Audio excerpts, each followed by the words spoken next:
দুই পাহাড়ের মাঝে সাপ ও ব্যাঙের বন্ধুত্ব নিয়ে শিক্ষণীয় গল্প। দুই পাহাড়ের মাঝে ছিল এক অপূর্ব সুন্দর বন। চারদিকে নানারকম গাছপালা ও পশুপাখিদের মনোমুগ্ধকর বসবাস।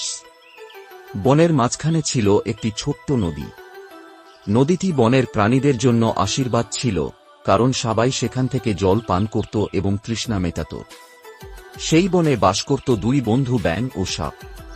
তারা খুব ঘনিষ্ঠ বন্ধু ছিল। ব্যাঙ ও সাপ তারা দুই বন্ধু এতটাই ব্যস্ত ছিল যে তাদের দেখাই হতো না।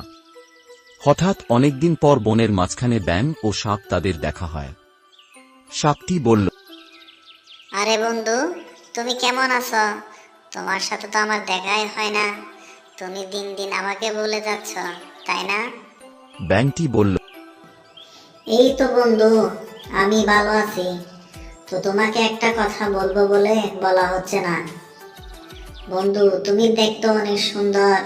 তোমার গায়ের রং সব কিছু মিলিয়ে তুমি অনেক সুন্দর। বন্ধু, তুমি যখন রাস্তা দিয়ে চলো তখন কেন আঁকা বাঁকা হয়ে চলো? তুমি সোজা হয়ে চলতে পারো না? ব্যাঙের কথা শুনে সাপটি অনেক রাগান্বিত হয়ে বলল, কি?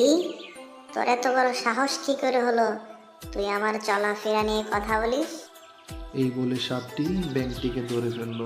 তখন ব্যাঙটি বলল, বন্ধু, তোমার এত প্রশংসা করলাম, এত প্রশংসা করার পর শুধু একটা সমস্যার কথা বললাম, তাই তুমি আমার সমস্ত বন্ধুত্ব ভুলে গিয়ে তুমি আমার উপর হামলা করে বসলে এবং আমাকে খাওয়ার জন্য তুমি প্রস্তুত হয়ে গেলে। বন্ধু, আমার ভুল হয়েছে, এরকম কথা আর কখনোই বলবো না। বন্ধু, তুমি আমাকে ছেড়ে দাও।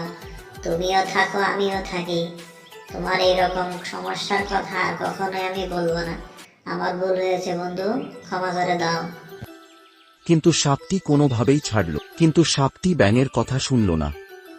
তখন ব্যাঙটি বাঁচার জন্য চিৎকার করতে লাগল।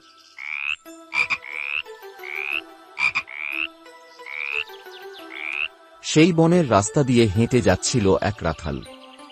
রাখাল ব্যাঙটির শব্দ শুনে কাছে এসে দেখে সাপটি ব্যাঙটিকে খাওয়ার জন্য মুখে নিয়ে বসে আছে। তখন রাখালের হাতে থাকা লাঠি দিয়ে সাপটিকে পিটিয়ে মেরে ফেললে সোজা করে রাস্তার উপর রেখে রাখাল চলে গেল। ব্যাঙটি পুকুর থেকে উঠে সাপের কাছে এসে বলল, বন্ধু, তোমাকে আমি বারবার অনুরোধ করলাম, তুমি আমাকে ছেড়ে দাও, তুমি আমাকে খেও না, কিন্তু তুমি আমার কথা শুনলে না। আমি শুধু তোমাকে বলেছিলাম যে তুমি সোজা হয়ে চলতে পারো না। এই তো বন্ধু, তুমি তো সোজা হলেই, কিন্তু মরার আগে আর সোজা হলে না। গল্পের শিক্ষা: অহংকার মানুষকে ধ্বংসের দিকে নিয়ে যায়। বেশি অহংকার করা ভালো না। নতুন নতুন ভিডিও পেতে সাবস্ক্রাইব করুন এস বাংলা অ্যানিমেশন চ্যানেল।